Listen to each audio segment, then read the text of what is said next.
think that was a great framing of this project work, and especially after the morning's discussion, which leads one into possible despair, unnecessarily, right? Because I think those of us who claim education as the place where we do our work, we are by necessity optimists. But it's easy to become a somewhat cynical optimist because it's just so hard to make progress. So it's important to recognize all of the progress that this center does represent. There were 3 of us asked to be discussants or respondents or what have you. Phil from a cognitive science perspective, me from a learning sciences perspective, whatever that might mean, I'll get to that in a moment. Adam from a sociology perspective. And what I wanted to do was sort of take us in a slightly different direction and think about potentials, where one might go from here, and how one might think about this kind of work a little bit differently moving forward in order to make more progress so we can get to that 59-second flight and eventually to transcontinental flight. And it's important to recognize also that a lot of what we're doing in this regard is engineering. That's how I might define sciences, is it's an engineering approach to education which tries to build interventions based on our best theory. And I'll say more about that in a few moments. But because a lot of what we invest our energy in, and a lot of what the National Science Foundation and then IES has invested in, is the development of interventions, the question really ought to be what happens to those interventions and how can we make robust interventions? And to steal a phrase from movies featuring mobsters, nice intervention you got there. Be ashamed if something happened to it. Or conversely, if nothing happened to it, right? What if the intervention doesn't end up being used or doing what it's about? And I think that's a concern we have, especially with curricular interventions, that we build a thing and it's robust. And this was in part the back and forth that Nora and I were having. And I don't think there's a clean side to fall on in this debate. It is a continuum, as pretty rightly pointed out. There's many sort of steps along the way. What I'm proposing today is a way to think about it differently. And there's one more level of complexity here. And this is another metaphor, perhaps building on the chain metaphor, but this is a metaphor of scale, right? That what you're trying to do in this work is traverse scale. And one is, of course, the famous movie on the left from Charles and Ray Eames, and an homage to that from The Simpsons. But when you start with work sort of at a very small scale, really focused, trying to control for a lot of noise, if you will, you ask different questions and you approach issues differently. When you move up to the level of an intervention and then to a curriculum and then to a school or system, right, you really are facing very different kinds of issues. And in fact, the world looks different. So where we begin in this is the challenge, right? That we have all these promising educational interventions, but the majority of them, when the funding ends, they fade away, right? This is a persistent problem, and RFPs have asked you to talk about scaling. Everyone wants to say, give us your plan for sustainability, give us your plan for scaling. I would love somebody to put a postdoc on the work of doing a content and a textual analysis of all IES and NSF proposals that talk about scaling to see how people talk about it. And often the way people talk about it is, we're going to build a really great intervention and then we're going to get a lot of people to use it. And we're pretty clear on that as not being a successful model right now. If you look at the sort of the standard model, the standard progression that exists in research and development and through funding, you begin with design and development, then you move to efficacy trials, and finally effectiveness studies or implementation studies. And the involvement of the R&D team kind of fades away as you move to the right, and the involvement of evaluators and practitioners comes into play. But the data is pretty clear, if you look across a lot of these studies, that that when you move to the efficacy trial level, you're lucky to find around a 0.5 effect size, as we discussed earlier and as Laura Desimone discussed. And then when you get to the effectiveness level and you're looking at implementation, that just falls off a cliff. Why is that, and what can we do about that? Well, my claim would be that it's a validity issue. That we work very hard to create hothouse environments in which we put a lot of resource into a space to make an innovation work, to make an intervention work, so that we can understand what its properties are. You have to do that, really. But we then fall into this trap of translation, And the metaphor I want to rely on here is this it's a metaphor that comes from the NIH of type 1 versus type 2 translation.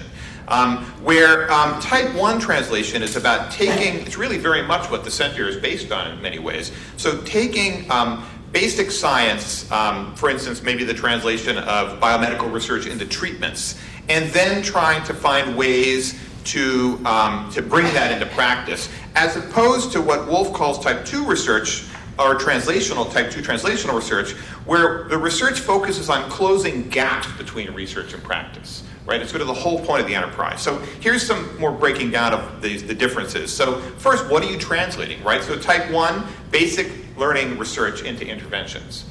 But type 2 would be trying to understand how you take those interventions and how you move them from one or a few settings. And 160 schools, by the way, is a lot of settings, but it's still a few in the scheme of things, in the scheme of the system. And trying to think about ways to make them scalable to a lot of settings. You might do efficacy trials, effectiveness trials, or design-based research, and I'll say more about what that means in a moment, in type 1. And my field, by the way, learning sciences, has done a lot of design-based research interventions. And I forget who was saying this to, it might have been Mickey. Precious few of them, maybe none of them, really, well, vanishingly few that say, it's a Weasley phrase, but I think it's the right one here, actually are ever tested in a field trial or an efficacy trial. What happens to them? Well, what happens is the researchers sort of finish the period of close focus and they wander off to the next thing. Their attention drifts. Or in school, things that seem very promising sort of regress back to the mean. They get translated into just school. Without actually containing the main ideas that you're hoping are carried forward. Just to focus on the who might be involved, because this is really critical, I think, especially when you're thinking across scales. So you want to have, obviously, learning scientists and classroom teachers and subject matter experts and developers of various kind involved, so this says software, but curriculum developers, involved in type 1 research. But when you transition to thinking about type 2 translational research, you also need organizational researchers, school leaders, policy people, publishers. It's all the people we were sort of throwing our hands up this morning and saying, oh, if only. Well, we actually really need those people, so we have to figure out a way to talk to them. All right, design-based research. So this summation of design-based research is drawn from my favorite article on the topic, written by Paul Cobb and Jared Comfrey and Andy DeSessa and Larry Schauble, where they point out that what we're trying to do, what people try to do when they do research through design, is not just to try to tune something that works, but actually to develop theory. So it doesn't just take theory and try to translate it into practice. It contributes back to the theory. And it's explicitly interventionist in how it does that. And Paul has a great phrase for this. He says, the point of a design experiment is to create conditions where we put theories in harm's way, right? So I can't think of a more harmful place than the K-12 environment when it comes to theory. But that's really critical, and that's what you guys did in a very powerful way. Is you took these cognitive science theories and you put them in harm's way, and you learned a lot about how they function and what you need to, what you do with them. And the theory has, for the sake of the school, the theory has to do real work for you, right? There's no reason to bring a theory into practice if it doesn't help you accomplish something that you care about. So that's design-based research. What makes it into implementation research, into design-based implementation research? Well, what we're proposing here, and when I say we, I primarily mean my colleague Bill Penwell and I, is a blending of this learning sciences design-based approach and a policy research approach, which really focuses on the conditions for implementation. So thinking about institutional change, thinking about organizational learning, and focusing on the design of systems and the infrastructure for those systems, that's important work that needs to come in together at the beginning with the focus on designing the intervention itself. And it takes a lot of different players to make this happen.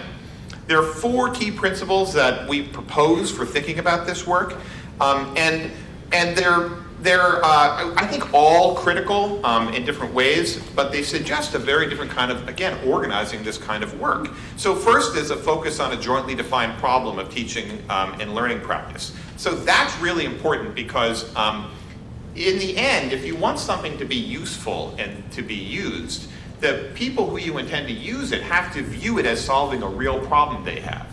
So to the extent that the problem is my kids have to do better on this test, and you have an intervention that's about something that isn't well detected by that test, that's going to be a hard sales pitch. Now, I believe that cognitive science has many, many useful things for teachers that teachers, if engaged in the conversation at the beginning, would come to see as incredibly useful to actually achieving their goals. But it's about having that conversation early on to negotiate a practice. Kara, I forget the term you use, voluntold?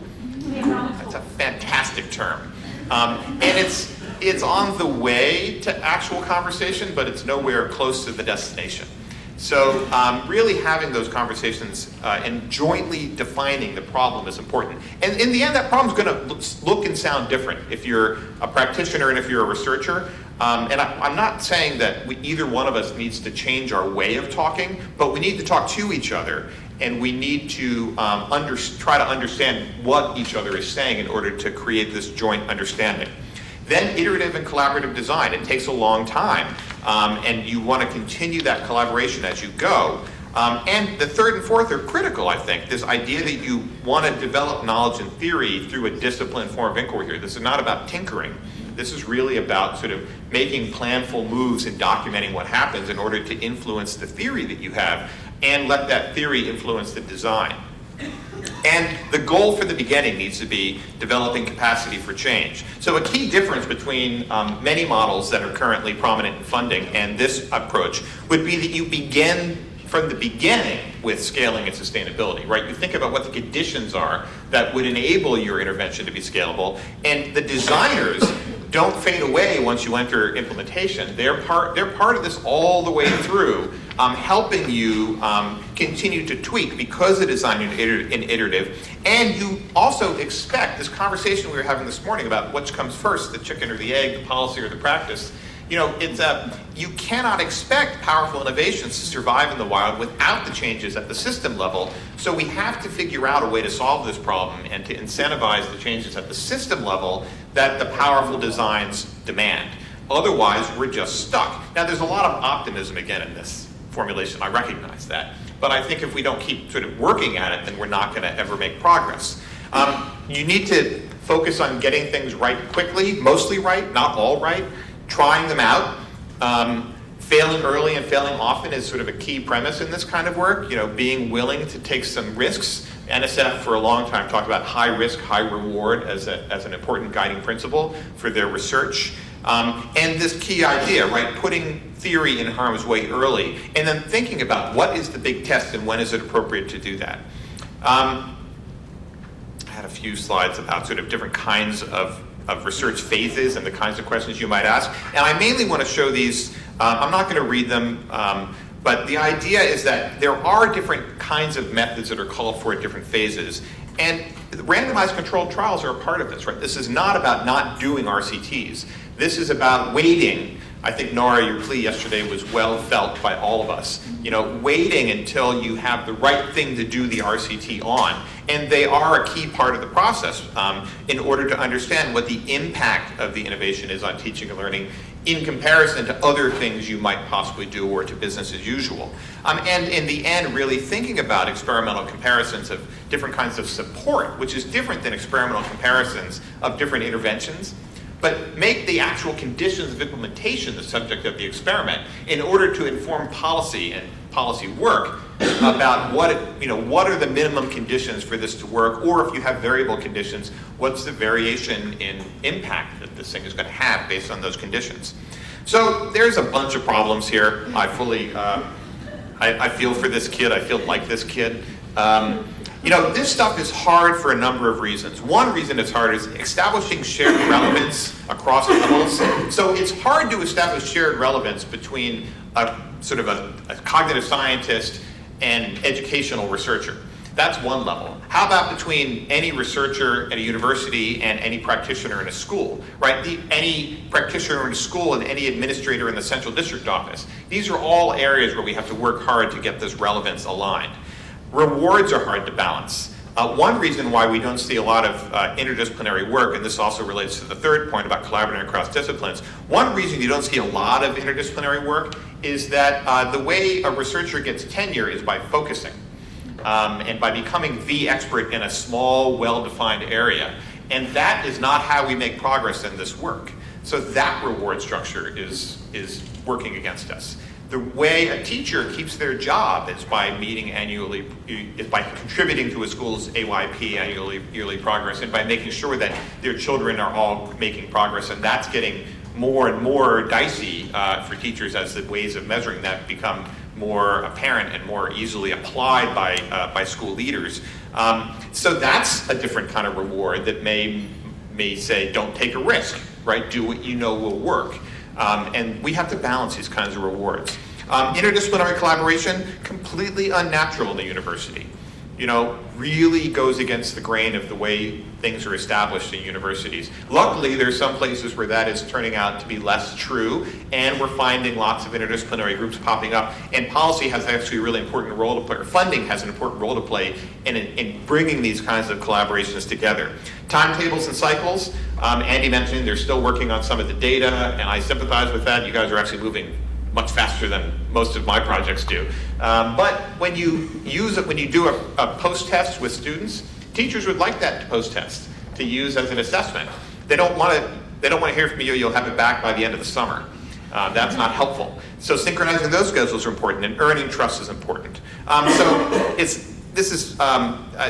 Apologize for the advertisement. There will be a book that tries to bring a lot of these ideas together, but mainly it was the URL. We had a session at AERA where a number of projects presented posters at different stages of showing projects trying to actually pursue this in different phases. And I really recommend going and looking at some of the posters because they're quite interesting with respect to the kind of challenges that one might face in doing this work and the kind of benefits one might get from it. And I think this is the beginning of a conversation. I have utmost respect for the kind of work the center did, and I think, as I said earlier, Phil did a great job of summing up exactly what the challenges were that needed to be surmounted for them to accomplish what you accomplished in this work. And I fully believe that curriculum is actually the right kind of intervention for us to be focused on because it does provide a lot of on-the-ground guidance for teachers. It is our bulwark against all the variation in teacher capability because a really well-designed set of materials can provide a lot of guidance so that an expert teacher may use less of that guidance and a novice teacher may use more of that guidance. But we need the good materials at the core to be the anchor. So that's the end of my comments. I thank you, and I look forward to talking more about some of these ideas.